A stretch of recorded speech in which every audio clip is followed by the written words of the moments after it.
ఈరోజు మన రెసిపీ వచ్చేసి మెంతం కూరతో వడలండి. ఈ వడలు చాలా రుచిగా చాలా టేస్టీగా అయితే ఉంటాయండి. తక్కువ సమయంలోనే ఈజీగా చేసుకోవచ్చు, హెల్తీగా ఉంటాయండి ఈ వడలు అయితే.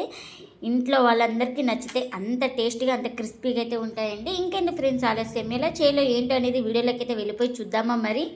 ఇంకా ముందుగా ఒక బౌల్ అయితే తీసుకున్నాను. అందులోకి 1 కప్పు అటుకులు అయితే వేసుకోవాలి. ఇంకా వీటిని ఇప్పుడు 2 సార్లు శుభ్రంగా వాష్ చేసుకోవాలి. ఇంకా ఇలా బాగా శుభ్రంగా వాష్ చేసుకోవాలి. ఇంకా ఇలా ఒక 2 సార్లు శుభ్రంగా వాష్ చేసుకున్న తర్వాత వాటర్ అన్ని వంపేసుకొని ఇప్పుడు ఇందులోకి 1 స్పూన్ వాటర్ అన్ని ఇలా చిమ్కరించుకోవాలి. ఇంకా ఇప్పుడు ప్లేట్ అయితే పెట్టేసుకొని ఒక 5 మినిట్స్ అయితే నానబెట్టేసుకోవాలి. దీన్ని పక్కన పెట్టేసుకుందాం. ఈలోగా ఒక 8 వెల్లుల్లి రెబ్బలు, ఇలాంటి రోల్ అయితే ఉంటుంది కదండి మన ఇంట్లో, ఇంకా రోల్ అయితే తీసుకొని ఒక 8 వెల్లుల్లి రెబ్బలు, అలాగే 1 ఇంచు అల్లం అయితే ఇలా చిన్నగా కట్ చేసుకొని వేసుకుంటున్నా. ఇప్పుడు వీటిని కచ్చాపచ్చగా అయితే ఇలా దంచుకోవాలి. ఇలా కాస్త కచ్చాపచ్చగా దంచుకున్న తర్వాత ఇందులోకి కొద్దిగా సాల్ట్ అయితే వేసుకుంటున్నాను. ఇందులోకి అలాగే 1 స్పూన్ దాకా వాము, అలాగే చిన్నగా కట్ చేసుకున్న మిర్చిని కూడా వేసుకుంటున్నా. ఇంకా ఇందులోకి 1 స్పూన్ దాకా ధనియాల పొడి అయితే వేసుకుంటున్నాను. మీ ఇంట్లో ధనియాలు ఉంటే ధనియాలు కూడా వేసుకోవచ్చండి డైరెక్ట్గా.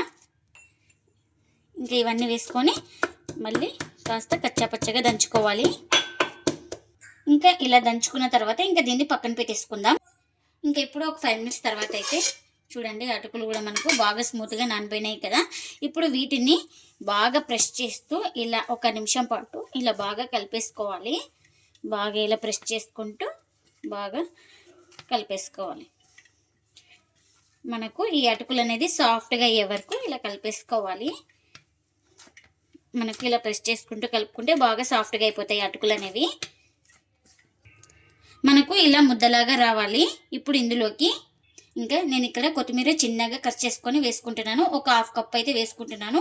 ఎంత వేసుకుంటే అంత టేస్టీగా అయితే ఉంటుంది మనకు. ఇంకా ఇప్పుడు ఇందులోకి చిన్నగా కట్ చేసుకున్న ఆనియన్స్ని కూడా వేసుకోవాలి.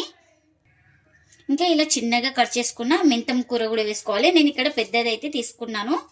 ఇందులోకి పెద్దదే వేసుకోవాలి, చాలా టేస్టీగా ఉంటుంది. ఇంకా నేను ఇక్కడ మెంతం కూర వచ్చేసి ఈ కప్తో 2 కప్స్ అయితే తీసుకున్నాను. మెంతం కూరని వచ్చేసి చిన్నగా కట్ చేసుకోవాలి. అలాగే ఇందులోకి సాల్ట్ని కూడా వేసుకుంటున్నా రుచికి తగినంత. ఇంకా మనం ముందుగా అయితే మసాలా అయితే నూరుకున్నాం కదా, ఇంకా ఈ పేస్ట్ని కూడా ఇందులోకి వేసుకోవాలి. ఇంకా ఇప్పుడు ఇందులోకి ఒక 1/4 టీ స్పూన్ దాకా పసుపు, అలాగే ఒక 1/4 టీ స్పూన్ దాకా గరం మసాలా, అలాగే ఒక 1/4 టీ స్పూన్ దాకా వేయించుకునే జీలకర్ర పొడి. మనం ఇందులోకి ఏ మసాలా ఉంటే మన ఇంట్లో అందుబాటులో ఉంటే ఆ మసాలాలన్నీ వేసుకోవచ్చు. ఇంకా ఒక 1/4 టీ స్పూన్ దాకా బ్లాక్ సాల్ట్ అయితే వేసుకోవాలి. ఇంకా ఈ మసాలాలన్నీ వేసుకున్నాం కదా, ఇప్పుడు బాగా కలిపేసుకుందాం. ఇలా బాగా ప్రెస్ చేసుకుంటూ బాగా కలిపేసుకోవాలి. మనకు ఆకు కూడా కొంచెం స్మూత్గా అయిపోతుంది కదా, ఇలా కలపడం వల్ల ప్రెస్ చేసుకుంటూ వాటర్ కూడా వచ్చేస్తుంది మనకు ఆనియన్స్లో నుంచి. ఇంకా ఇక్కడ చూపిస్తున్నాం కదా, ఇలా బాగా స్మూత్గా కలిపేసుకోవాలి. మనకు ఈ మెంతం ఆకులు అనేవి బాగా నలిగిపోవాలి. బాగా ఇలా ప్రెస్ చేస్తూ కలుపుకుంటే ఇంకా బాగా మొత్తం బాగా మిక్సింగ్ అయిపోతుంది. ఇప్పుడు ఇందులోకి 1/2 కప్పు శనగపిండిని అయితే వేసుకుంటున్నాను. అలాగే ఒక 2 స్పూన్ల దాకా నువ్వులు కూడా వేసుకుంటున్నా. నువ్వులు వేయడం వల్ల చాలా టేస్ట్గా అయితే ఉంటుంది మనకు. ఇంకా ఈ నువ్వులు శనగపిండి వేసుకున్నాం కదా, ఇంకా దీన్ని కూడా బాగా ప్రెస్ చేసుకుంటూ బాగా కలిపేసుకోవాలి. ఫస్ట్ మొత్తం బాగా కలిపేసుకుందాం. వాటర్ అవసరమైతే వాటర్ అయితే వేసుకోవాలి. ఇంకా నేను ఇప్పుడు కాస్త వాటర్ అయితే వేసుకుంటున్నాను. ఇంకా ఈ వాటర్ని కూడా వేసుకొని పిండి మొత్తాన్ని బాగా కలిపేసుకుందాం. మనకి ముద్ద చుడితే ముద్దలాగా రావాలి ఈ పిండి. నేను ఇక్కడ చూపిస్తున్నాను చూడండి, ఇలా పిండి తీసుకొని ఇలా ఉండ చుడితే మనకు ఇలా ఉండలాగా రావాలి. ఇంకా అంతవరకు వచ్చే వరకు బాగా కలిపేసుకోవాలి. ఇంకా ఇలా మొత్తం బాగా కలిపేసుకున్న తర్వాత ఇంకా ఇప్పుడు మనకు ఏ సైజ్ కావాలో ఆ సైజ్ అయితే ఇలా పిండి ముద్దను తీసుకొని ఇలా రౌండ్గా చుట్టేసుకోవాలి. ఇంకొక అరచేతి మీద ఇలా కొంచెం లైట్గా ప్రెస్ చేసుకోవాలి. ఇలా ఎక్కడ క్రాక్స్ లేకుండా బాగా ఇలా సెట్ చేసుకోవాలి. చూడండి ఈ విధంగా అయితే ఉండాలి మనకు. ఇంకా మనకు నచ్చిన సైజులో అయితే పిండి తీసుకొని సేమ్ ఇంకా అన్నీ ఇలానే ఇంకొక అరచేయి మీద ఇలా ఒత్తుకోవాలి. ఇంకా ఇలా ఒత్తుకున్న దాన్ని ఒక ప్లేట్లోకి అయితే తీసుకుందాం. చూడండి అన్నీ ఇలా రెడీ చేసుకోవాలి.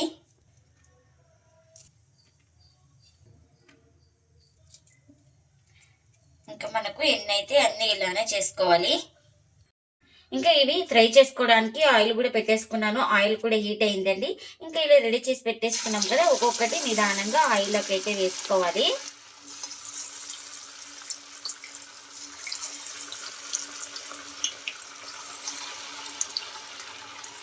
ఇలా కడాయికి ఎన్ని పడితే అన్ని వేసుకోవాలి.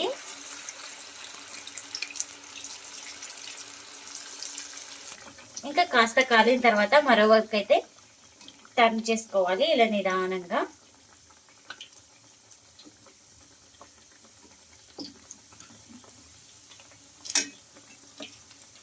ఇంకా ఇలా నిదానంగా తిప్పుకోవాలి. ఇంకా అటు ఇటు తిప్పుకుంటూ మంచి కలర్ వచ్చే వరకు అయితే ఫ్రై చేసుకోవాలి మనం వీటిని. అటు ఇటు తిప్పుకుంటూ మంచి కలర్ వచ్చే వరకు అయితే ఫ్రై చేసుకున్నాను. ఈ వడలు అయితే రెడీ అయిపోయినాయి కదా, ఒక ప్లేట్లోకి అయితే తీసుకుందాం. ఇంకా ప్లేట్లోకి అయితే తీసుకుంటున్నా. ఇంకా మిగిలిన వాటిని కూడా ఆయిల్లోకి అయితే వేసుకుంటున్నాను.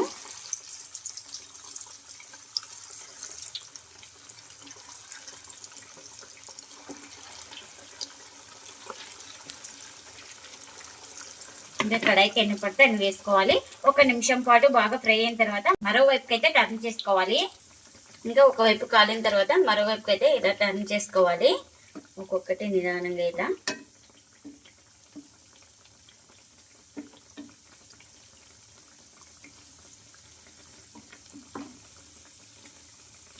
ఇంకా వీటిని కూడా అటు ఇటు తిప్పుకుంటూ మంచి కలర్ వచ్చే వరకు అయితే ఫ్రై చేసుకోవాలి. ఇంకా అన్ని ఇలానే చేసుకోవాలి. మెంతి ఆకుతో వడలు అయితే రెడీ అయిపోయినాయండి. చాలా టేస్టీగా చాలా బాగుంటాయండి. మనకు ఈ సీజన్లో చాలా ఎక్కువ దొరుకుతుంటాయి మెంతి ఆకు అయితే. మెంతి ఆకుతో ఇలా వడలు అయితే చేసుకోండి. హెల్త్కి కూడా చాలా మంచిదండి. అంటే పిల్లల నుంచి పెద్దల వరకు అయితే చాలా ఇష్టంగా తింటాను. అంత టేస్టీగా అయితే ఉంటాయండి ఈ వడలు అయితే మనకు. ఇంకా ఇందులోకి సాస్ అయితే సర్వ్ చేస్తున్నాను. సాస్తో తిన్నా చాలా బాగుంటాయి, ఒట్టిగా తిన్నా బాగుంటాయండి. అంత టేస్టీగా అయితే ఉంటాయండి మనకు. చూడండి లోపల కూడా ఇక్కడ పచ్చి ఆకైతే లేదు, బాగా ఫ్రై అయిపోయినాయండి. మంటను అడ్జస్ట్ చేసుకుంటూ మనం బాగా క్రిస్పీగా కాల్చుకోవాలి. ఈ వడలు అప్పుడైతే చాలా టేస్టీగా అయితే ఉంటాయండి. మీరు కూడా తప్పకుండా ఒకసారి ఇలా ట్రై చేసి మీకు ఎలా వచ్చిందో కామెంట్ అయితే చేయండి ఫ్రెండ్స్. ఇదండి ఇవాల్టి బ్లాగ్. ఈ వీడియో కనుక నచ్చితే ప్లీజ్ లైక్ చేయండి, షేర్ చేయండి, కామెంట్ చేయండి. అలాగే లైక్ చేసి సపోర్ట్ చేయండి friends. Thanks for watching. Bye bye.